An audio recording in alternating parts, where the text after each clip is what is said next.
तो अभी हम क्या डिस्कस करेंगे, 8.1 का क्वेश्चन नंबर 1। देखो यहाँ पे क्या लिखा है क्वेश्चन में, angle of a quadrilateral are in ratio 3:5:9:13। फिर क्या लिखा है, हम लोग को क्या निकालना है, फाइंड ऑल द एंगल्स। ठीक है, अब देखो जैसे मान लो ये एक क्वाड्रिलेटरल है, ठीक है।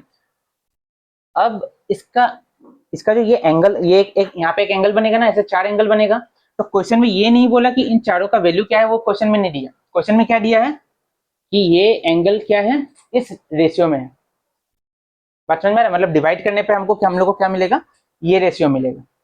ठीक है, अब हम लोग को उसका एंगल फाइंड करना है।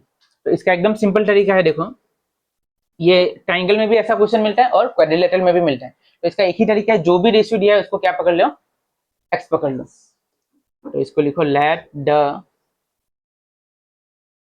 Angles be 3x 5x 9x and 13x। ठीक है, जो रेशियो दिया उसको हमने क्या पकड़ लिया, उसको हमने x बोल के पकड़ लिया। तो पहला क्या मिला, पहला एंगल कितना मिला 3x, दूसरा वाला 9x और 13x। अच्छा अब देखो,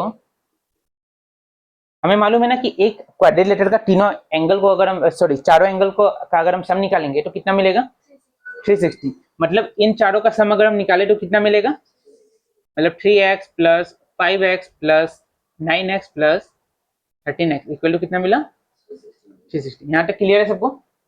अब इनका सम कितना होगा बताओ, 30x। इन चारों को सम करो कितना मिलेगा 30, और सब में x है तो हम क्या लिख देंगे यहाँ पे x, और यहाँ क्या आ जाएगा अपना इक्वल की, यहाँ पे 360 था, 360 हमने लिखा। ठीक है, अब 30 और x क्या हो रहा है, एक दूसरे के साथ इनटू मल्टीप्लाई हो रहा है। ये इक्वल के इधर जाने से क्या होगा, डिवाइड। तो x इक्वल टू क्या होगा 360 डिवाइडेड बाय 30। ये 0 और 0 कैंसिल हो गया, 3 के साथ 36 कैंसिल हुआ, 3 1 3, 3 2 6।